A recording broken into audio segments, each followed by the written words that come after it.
Evet değerli takipçilerim, bugün Hotpoint Ariston buzdolabı ayarları ilgili bilgi vereceğiz. Şimdi bakın, normalde cihazımızın artıyla gösterilen kısım 2, 3, 4, 5, 6, 7 ve 12'ye kadar gösterilen kısım buzdolabımızın soğutucu, yani alt kısmıdır. Günlük veya haftalık ürünlerimizi koyduğumuz yer soğutucu kısım olarak geçer. Ara derecesini bu şekilde, artı eksisini bu şekilde arttırıyoruz. Artıya ne kadar yükseltirseniz 12'ye doğru dolabınız alt tarafı o kadar az soğutur.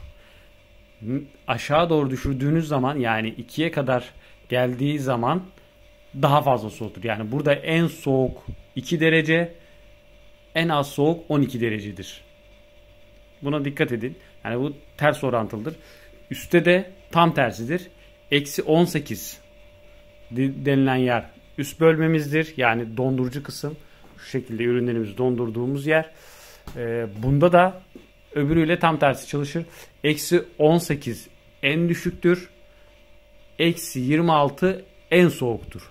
Yani bu ikisi ters orantılıdır. Burada rakamlar, eksilerde rakamlar yükseldikçe daha fazla soğutur.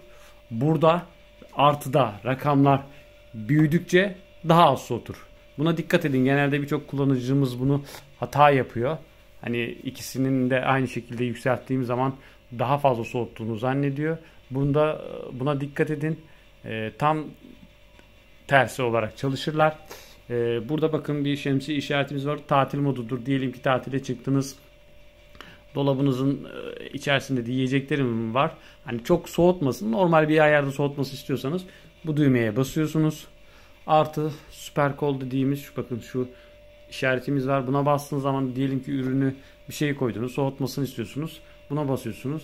Artı mesela işte cam ürün koydunuz, bir şey koydunuz. Atıyorum yazın işte bir içecek aldınız, hemen soğutmasını istiyorsunuz. O zaman buna basıyorsunuz. Burada buna bastığınız zaman tuşlarımızı kilitliyor. Bu şekilde hani bu tuşları hiçbir şekilde çalışmamasını sağlıyor. Uyarı işareti, şu bakın, bu çok önemlidir. Şu kırmızı olarak uyarı işaretimiz yanarsa dolabınızda yetersiz soğutma vardır. Ya bu neden olabilir? Diyelim ki üst bölmemize, özellikle dondurucu kısmı, şu bölmeye yeni sıcak taze ürün koydunuz fazla bir şekilde. Hani bir iki parça değil de birkaç poşet bir şey koydunuz. Ne oluyor bu sefer? O ürünlerin, her koyduğunuz bir ürünün bir ısısı var. O ısıdan dolayı sensör aşırı şekilde sıcaklık hissederse dolabı soğutmuyor algısını hisseder ve cihazınızın, buzdolabınızın anakartına yetersiz soğutma var diye bu şekilde ışık yakabilir. Ama onun dışında diyelim ki böyle bir şey yapmadınız, böyle bir ürün koymadınız, herhangi bir şey yapmadınız veya uzun süre buzdolabınızın kapağını çok uzun süre açık bırakırsanız ondan da yapabilir. Diyelim ki bunların hiçbirini yapmadınız.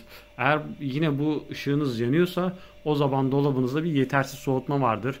İşte bunu neden yapabilir? Fan motorumuz arızalı olabilir. İşte üst bölmedeki hava üfleme kanalları var. Onları kapatmış olabilirsiniz. Ya da işte gazımız eksilmiş olabilir. Fan motoru çok kirli olup performansı düşmüş olabilir. İyi üflemiyor olabilir. Ya bu gibi sebeplerden yetersiz soğutma gibi durumlar olabilir. Buna dikkat edin. Bu şekilde Hotpoint Ariston buzdolabı ayarları bu şekilde ayarlayabilirsiniz. Bizi takip etmeye devam edin. Videomuzu beğenerek daha çok kullanıcıya ulaşmasını sağlayabilirsiniz.